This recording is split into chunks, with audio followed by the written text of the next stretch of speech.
All right, Coach Gates is going to start with an opening statement before moving on to questions. Great SEC game. I thought for the first 32 plus minutes, it was going back and forth. Obviously, it's a game of runs in that first half. They were able to stretch the lead. Our guys were able to fight in the last 3 minutes to go into halftime. And that was a tremendous thing to go into halftime down two. We took care of the basketball, made good shots, converted transition offense from our half court defense.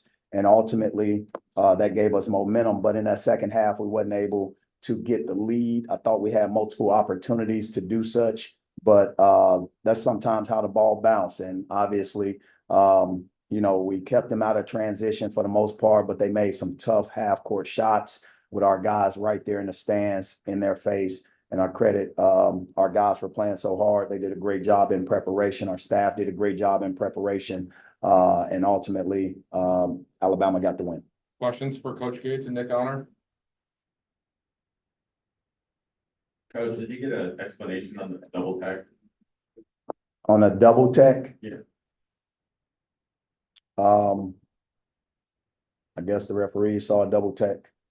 They didn't explain anything to me. And then the shove with Nato, did you get any explanation on that either? Well, Nate apologized after the game. I've known Nate since he was a high school coach in Detroit.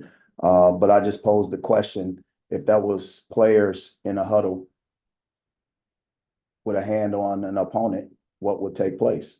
It would be an automatic technical foul, right? I thought I saw two referees in the huddle. It wasn't a technical foul. But that's the question I would pose. If it was players making hand contact, what would take place?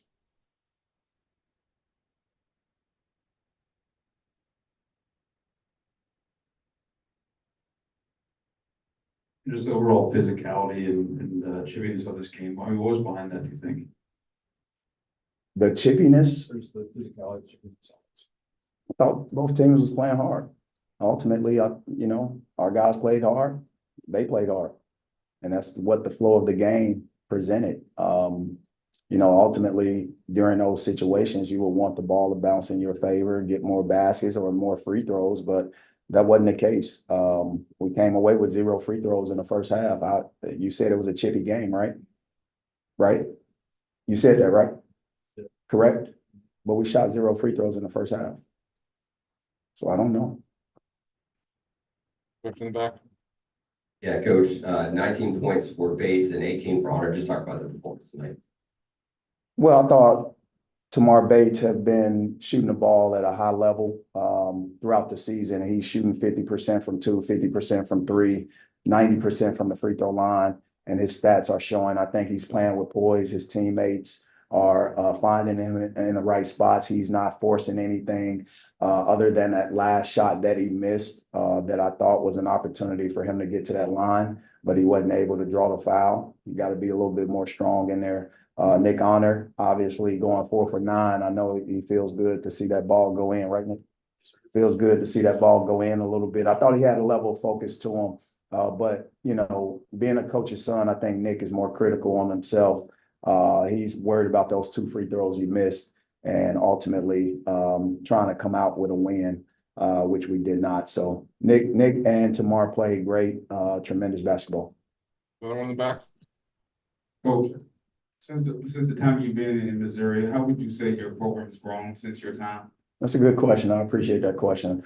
I think ultimately when it comes down to a head coach, we've been in the infant stages of building a program. And ultimately, when it comes down to it, you have to instill the spirit or even the identity of your team throughout a season. Many obstacles come about. So the growth of our team, looking at the off-season growth, trying to make sure that they're doing every little thing that adds to the value of performance is important. Our 8 core values are important. Them acclimating themselves to the academic part, but also balancing the rigors of training table or strength and conditioning and different things like that. So team building is very important. So the ultimate growth is in team building, making sure these guys continue to grow together, but also grow in our game plan. Question in the front. but you were able to hold Mark Sears to 9 points this season low. What was maybe your coaching game plan on him as maybe the Alabama's leading scorer this season? Sears played a great game, but other guys stepped up. When you look at Riley Griffin, he stepped up. When you look at Estrada, they stepped up and made some tough plays. I thought early in the game, Pringle had 10 points in that first half, and he was able to get some easy baskets. But when you have, the fulfillment of those, so they went 7 for 13, those two guys who filled in for Sears. And Sears still made a big three in that second half. So ultimately, he's a veteran player, one that, they'll lean on a lot, but I thought their players stepped up. All right, a couple questions from Zoom.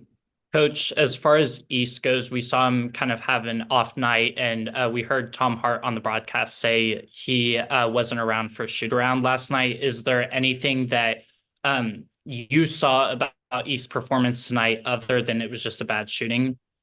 Well, Sean game? went out there and played 30 minutes and competed to the best of his ability. Ultimately, he led us with 4 assists, 2 turnovers, 2 steals. He's a young man that's always going to give his very best, no excuses. He was able to dress and put his shoes on, and he tied them tight, and his heart was involved in the game, and that's the most important thing. So he played well. He would love to always play better, but sometimes other guys do step up. Nick Honor stepped up. Jesus stepped up. Tamar Bates stepped up. And Sean was just as loud cheering for those guys as he would or anyone would cheer for him. Dennis, Coach, I'm curious, the incident in the huddle with Nate and Aiden, did you see that happen live, or have you seen a replay? And how about, Aiden's kind of restraint to walk away? Well, I trust our referees in situations like that, and they had it completely in control, I believe. But again, I pose the question, if players were in a situation where something like that happened, what would it be is the biggest question. What will result in that? I believe, because we did say it was a chippy game, and that happened when? What time was on the clock? Definitely first half. I don't. Okay. So 7:38 in the first half. what's that? It happened in the first half, right? Yep. That was a possibility for us to go to the free throw line, but we shot 0 free throws. And again, ultimately, I trust the referees and that they had everything under control, I guess. Couple questions for Nick, please.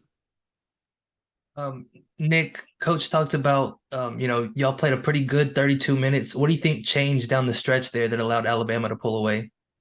I would say, just second chance points. A couple of those rebounds, bounced down our direction, or we just weren't there. They knocked down a multitude of threes in the second half.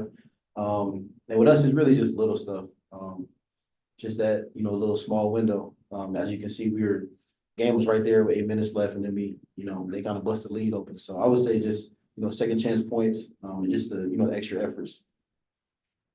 Nick, is one of the veterans in this locker room, what do you guys kind of say to each other to kind of keep when you're on a losing streak like this, to keep your mindset where you want it to be? I just tell the guys, it's a long season. The season doesn't end tomorrow, so we just got to fix some things and, keep our habits.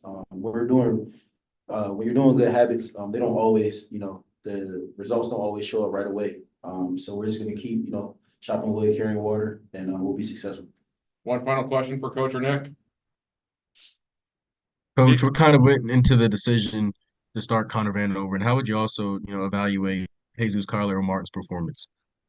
Well, first of all, Connor earned that opportunity. I thought he played some tremendous basketball, and his presence in the game helps. Ultimately, he's a seasoned guy, been through a lot of games. His minutes may not reflect how important he is, but I thought his focus was there, and he earned that. At the end of the day, Jesus has been playing tremendous basketball coming off the bench, and you guys know me best.